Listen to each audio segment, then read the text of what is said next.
Now that the vSphere client's installed, I'm going to go ahead and use it to connect to my ESXi host. So I'm just going to open it. I've previously connected to this host, so the IP address is already listed. Otherwise, I would just provide the IP address or the host name if I've registered this host in DNS already, and then log in as root with whatever password was set during the installation. If I was logged into the domain, either if my host was integrated with Active Directory, or typically if I'm logging into vCenter will be part of the domain, I could just say to use my Windows session credentials. But in this case, I'm logging in with local credentials on the ESXi host. Click Login.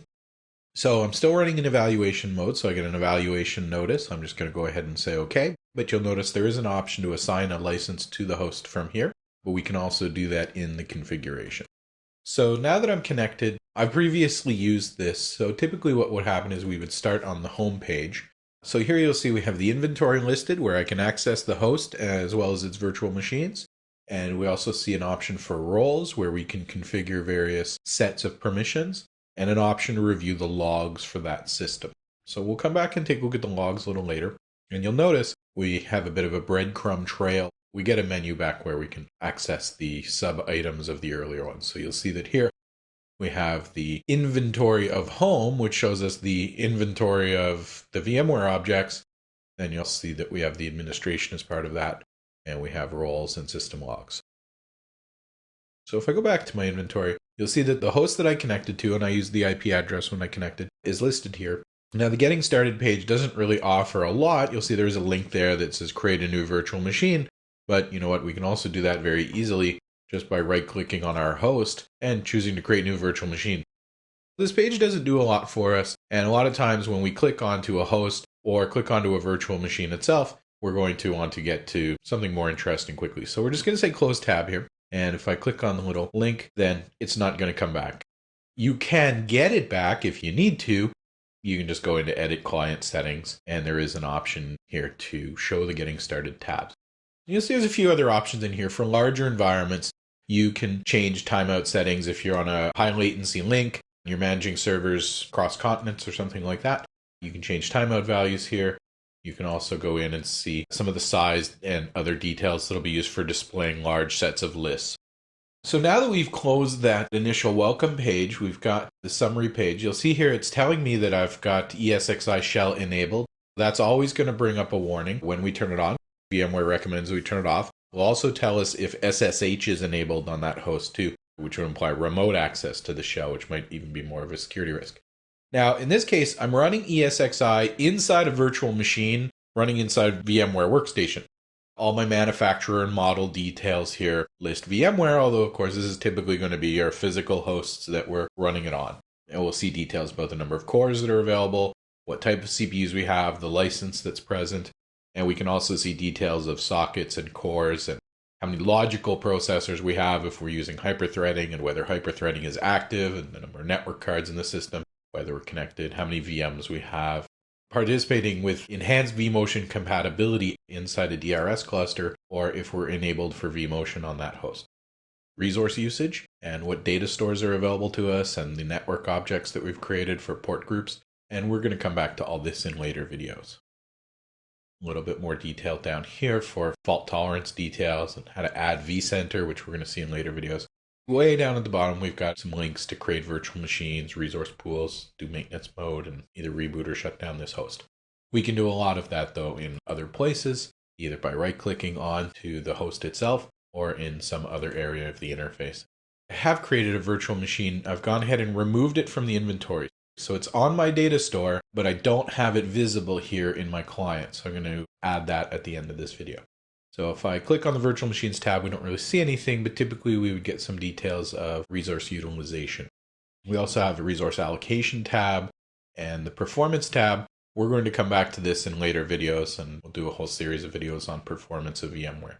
And if we go over to the configuration tab, this is really where most everything that we need to do in order to get ESXi configured the way we need it to participate with whatever storage it's going to use and configure whatever types of networking topology we need. A lot of the other system-specific configuration for DNS and for default gateways and so on is all here as well. So if we look over hardware configuration, you'll see under health status that we can view various components of the system. depending on what's reported to VMware by the system anyway, depending on what the BIOS represents to VMware. We can see actually quite a lot of detail here in terms of fan modules and if they're failing or if there's problems with their rotation speeds and things like that. And we can get whatever warnings bubble up from the system. When you're running this on a physical machine, you're going to have a lot more functionality available than we get here.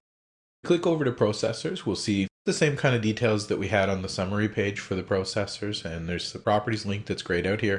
If you have a system that's hyper-threading capable, you can go in there to configure whether or not VMware should use it. If you have hyper-threading capable hardware, definitely make sure that it's turned on in your system BIOS and make sure that it's turned on here as well. And a little bit more detail of the system. See things like asset and service tag details or whatever, again, that your hardware provides and represents to VMware. If we go under memory, there's not really anything that you can see or do here, but we do see a little bit of detail on how much memory we're using for the system, and you can see it's actually very little, and how much memory is left available for the virtual machines themselves. And we'll take much more of a look in the performance videos at how memory management works, because there's some fascinating things that VM kernel is able to do. If we click over to the storage link, we can see the data stores that we have available. So when we did our installation on local disks, whatever disk space wasn't used for the system was automatically formatted as a VMFS file system. Once we start presenting volumes from the SAN, or once we start presenting LUNs from the SAN, whether they have a volume on them or not, we're either going to need to discover those LUNs and discover the VMFS volumes on them, or we're going to need to discover the LUNs and then place VMFS volumes on them. So we'll take a look at all of that in the storage videos, but this is where we would do it. And we can see the VMFS volumes that we've created and also the devices that are actually present either in the system or that are being presented over iSCSI or Fiber Channel. And we can see the transport options here for that. If we go over to the networking link, you can see the details for the virtual switches and port groups and VM kernel ports that have been created. So whatever NICs we use during the installation are going to be listed here. And you can see that we've got a vSwitch called vSwitch 0, a virtual machine port group, which is what we're going to connect our virtual machines to, called VM Network, which has various options associated with it we'll look at in another video. And the VM kernel port, which actually represents the VM kernel logical IP address that we're going to use to connect to it. Now, we can use VM kernel IP addresses effectively, or VM kernel ports with IP addresses assigned to them, for quite a few purposes in VMware, either for connecting to them for management purposes, for vMotion, for iSCSI, for fault tolerance, and other features. We may need to create quite a few additional VM kernel ports for different IP-based functionality of the host itself. The virtual machines will be bridged onto the network. There's no network address translation or anything like that in VMware. Those virtual machines will have to have their own IP addresses configured as appropriate. We're just going to attach virtual machines to this port group, and they're going to get automatically pushed out onto these NICs. Now, whether 2 NICs is enough to handle the load for all those virtual machines is certainly a question, and we'll talk about that more in the networking videos. Click the storage adapters link. We can see the very few storage adapters that I actually have, but if you had a variety of local SCSI adapters, fiber channel host bus adapters, you'd see them listed here.